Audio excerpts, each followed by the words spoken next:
out, I have two high-end Pottery Barn Christmas DIYs that anybody can make. I made these to save hundreds of dollars on Christmas decor this year. Now, if you're ready to be a motivated homemaker, come along with me and I'll show you how I make these high-end Christmas decorations. The two best sellers I have for you today are the Marquee Merry sign and then the pre-lit burlap presents. First up is the Merry Marquee sign. I'm taking my wood out to our shop. I have to cut it with our saw. If you don't have a saw, that's okay. If you buy it at a local lumber store, a lot of times they can cut it for you, or you can just buy smaller pieces at a craft store. I have two boards 72 inches long and 5.5 inches wide. So I'm going to cut each board into 3 parts, 24 inches. This saw is amazing. I am so happy that we have it and that I have learned how to use it. It's definitely a good resource to be able to do if you like crafting a lot. This is old lumber that I've had laying around. I wanted to make some signs out of it a few years ago, but never got around to it. I end up using 5 out of my 6 pieces, and so that comes to 27.5 inches tall and then 24 inches wide. I am sanding these down just to get off all the splinters from cutting them, and that way the paint sticks well to the wood.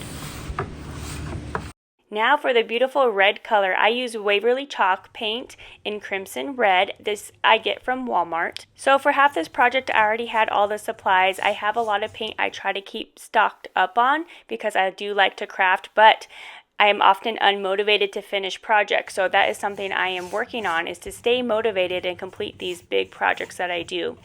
I just have a normal paintbrush that I bought at Walmart that I'm using, and I do end up doing 2 coats of red on 6 pieces, even though I only used 5. I do a finish coat with Waverly wax in clear.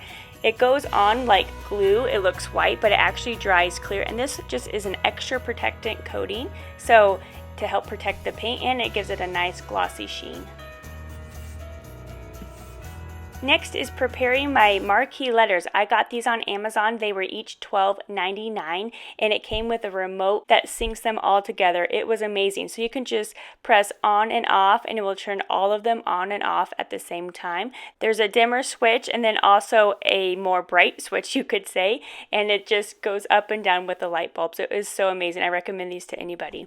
So these letters are plastic and the Pottery Barn ones are steel metal. So I wanted to make this a little bit more metallic look, and not too much because I know it can't really make it look like metal through plastic. So I just got something called Pearl Mist from Rust-Oleum, and I loved this spray can. It went on like an actual mister compared to other spray cans, which is really thick. So it just did a really nice light coat, and it was perfect until my dog jumped over and got snow all over it, and then it started drying with little droplets. But besides that, it was definitely worth it to make it a little bit more upscale looking. Now it's time to put the project all together. I used one of my pieces of wood that I painted as the main backboard to screw all of the pieces in. My husband was helping me because I needed a second hand to hold it all together and to screw it in. Plus, he loves to use his screw gun, so I let him help me out a little bit. Bracing these boards together is definitely a must, and the screw gun just worked better than nails would. So I have my marquee letters spray painted, and as you can see, I used painter's tape over the light bulbs themselves, and I wanted to put it in the exact order that the Pottery Barn sign is in, with one of the R's rotated horizontally. Now, this actually took me the longest, was putting the screws exactly on the back of these letters where the slots are to get them to go onto, and it had to be extremely straight because I didn't want any of my letters crooked. So a couple of times I had to redo the screws over and over again. But you know what? I learned a lot because I don't use a screw gun that often, and it really got my skills better. If you're a homemaker or you just love doing crafting projects, I highly recommend getting a screw gun so you know how to use it, so you can do even just household repairs. All the letters combined cost $64.95. The chalk paint and the clear wax, I believe, is about $5 to $6 each from Walmart. I already owned it though. And then if you don't own a screw gun, you could just use a hammer and nails. And I already had the wood lying around, like I said. So really, this project only cost me as much as the letters did. So if you have to buy lumber and paint, I would say this project costs less than $100 and it ends up looking really high end. You can also choose to make this sign a lot smaller. There are a lot of different sizes of these letters that you can buy. You can buy them in plastic, different fonts. and in metal. So it's just depending on how much you want to spend. I chose my letters based on how easy it would be to actually have them light up without having to put wires on or put wire through the wood. So I got these battery operated ones that sync up with just one remote. Each letter in the box comes with its own remote. They just sync up with one remote regardless of what remote you're using. I just thought that was amazing, and it makes it so much easier. You don't have to program anything, it just automatically syncs up. So for the cost of just the lights, I spent about $70 compared to $499 on one of Pottery Barn's best sellers for Christmas. I hope you guys like it as much as I do. Next, I decided to make these pre-lit burlap presents, a set of 3. On Pottery Barn, they are $99.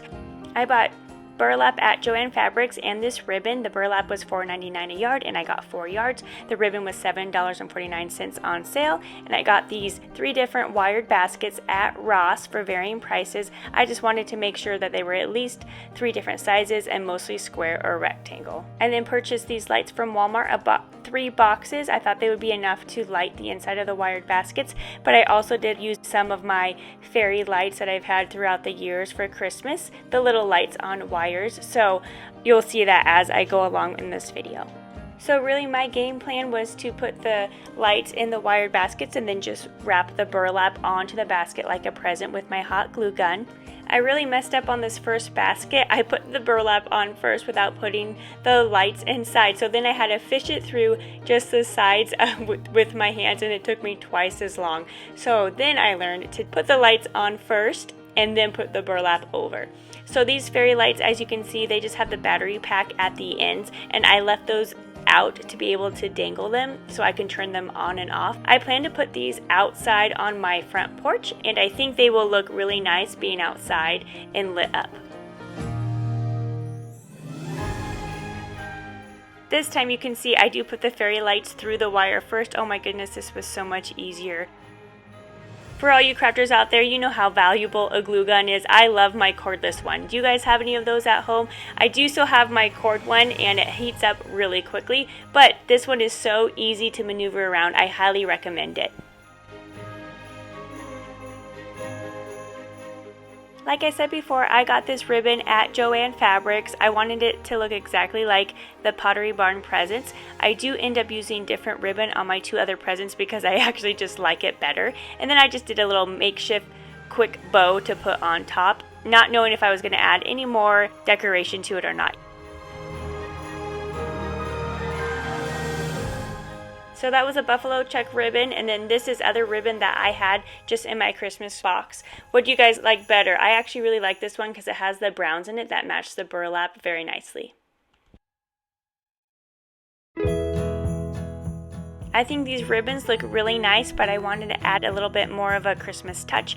So I took these little pine cone greeneries that I had on some bell ornaments just from the Dollar Tree, and they were a 3-pack for $1. So I thought it added a little bit more of a higher end look.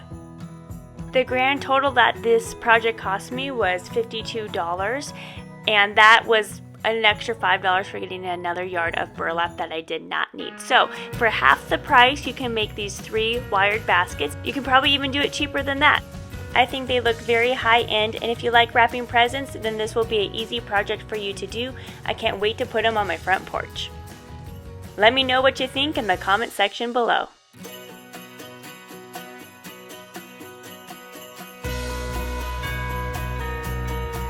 Look how this turned out. I think it looks as good as the one in the Pottery Barn catalog. This sign has made me now motivated for winter and the Christmas season. So join me in this video for 7 things you may have not thought about for cleaning your house for the winter season.